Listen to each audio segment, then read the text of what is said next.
Good morning, everybody, and welcome back to episode 118 of Enter Crypto, where twice a day I keep you informed and fully up to date on all things crypto.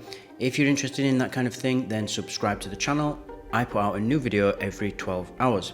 So today we're going to be talking about an article I found in Decrypt, and it's in their news and then coins section, written by Liam Kelly, and it's titled $4.6 billion in Ethereum has gone up in flames since EIP 1559. NFT and DeFi on the Ethereum network in particular, via OpenSea and Uniswap, are fueling the fire of ETH burning. So EIP 1559 came into play, I think it was around 2021, I want to say. I think it was the summer of 2021. I haven't read this article yet, so hopefully it will tell us as we get into it. But it was, EIP just stands for Ethereum Improvement Proposal, and it's a way that developers put forward a proposal to make the network better, and it either gets accepted or it doesn't. In this case, it got accepted by consensus. And one of the features, it actually had quite a few features, it wasn't just this feature, but one of the features of EIP 1559 was that the more congested the network got, i.e. basically every single time a transaction got placed on the Ethereum network, part of the network fee would be burned. That is to say that when we talk about burned in crypto, we mean that it basically part of that transaction fee would get sent to a burn address, and all a burn address is just an address where it gets sent to a public address where nobody has the private keys for, so it's impossible to retrieve. So it just gets burnt basically, and you'll never get it back again. And that was for every single transaction. So the busier the network gets, or the more congested it gets, the more ETH that gets burned, which obviously brings the circulating supply down, making Ethereum, when it's very busy, deflationary. So that's what we're going to be talking about today, and this article is going to cover it. I think it's only a short article, but we can talk about it afterwards. So let's jump in. Over the past week, Ethereum is burning hotter than ever. As part of EIP 1559, launched all the way back in August 2021, the protocol has been burning ETH, which is crypto lingo for destroying, at a massive rate. As per EIP 1559, a portion of all Ethereum transactions are destroyed, a piece of every NFT trade, yield strategy, and even simple token transfers, it's all getting torched. Since EIP 1559 was implemented, a grand total of 2.8 million ETH has been removed from circulation, or roughly $4.6 billion at today's prices. In just the last 7 days, the Ethereum protocol has destroyed more than 16,364 ETH at an estimated rate of 1.62 ETH per minute, according to Ultrasound Money. This burn mechanism also means that there is more ETH being destroyed than being issued to miners.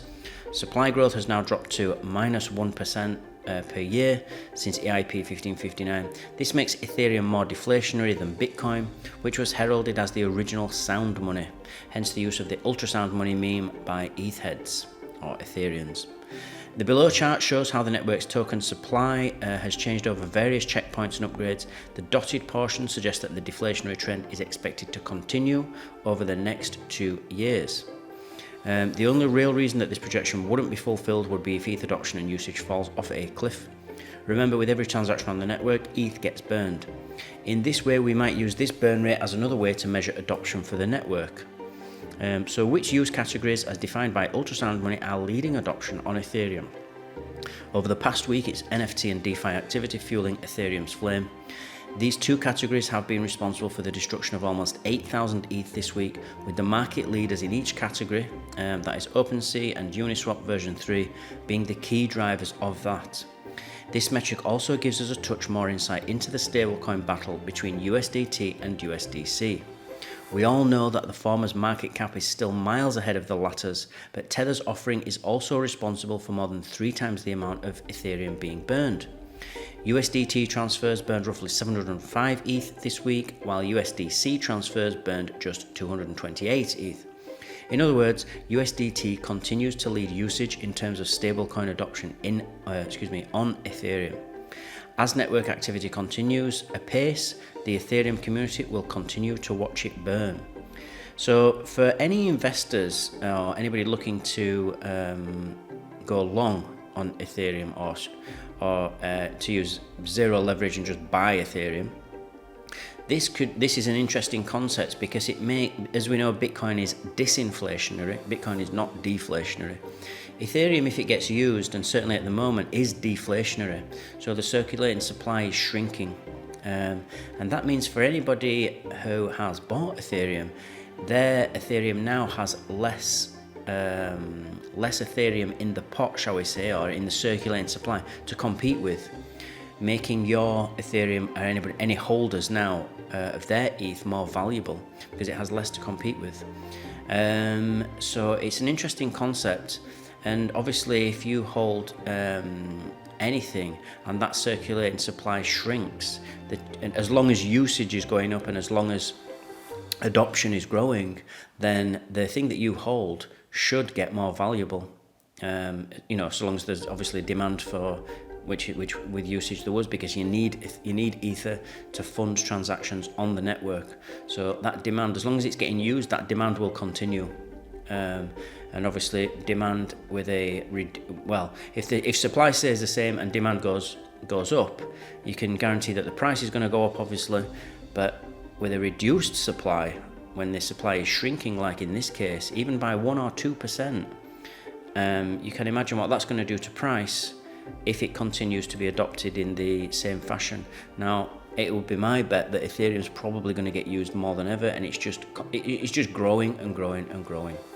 And with that, we're going to get more shrinkage of the circulating supply, meaning the price is probably, in my opinion, although I do not have a crystal ball, I cannot see into the future, it's just my opinion, will probably skyrocket. So that's what I think about this. I think it's a great proposal. I was always for this proposal, this actual proposal. There's lots of other things you want to Google it and have a look and see what other things were involved, because it was a really interesting proposal and there was lots of great things in it included, not just the burn feature. So that's what I've got for you this morning, guys. Thank you for watching and listening. Remember, everybody, to please subscribe to the channel, join my team, and I will keep you updated on all things crypto every 12 hours. Smash that like button if you feel you got value from this video, and I'll see you all in 12 hours time.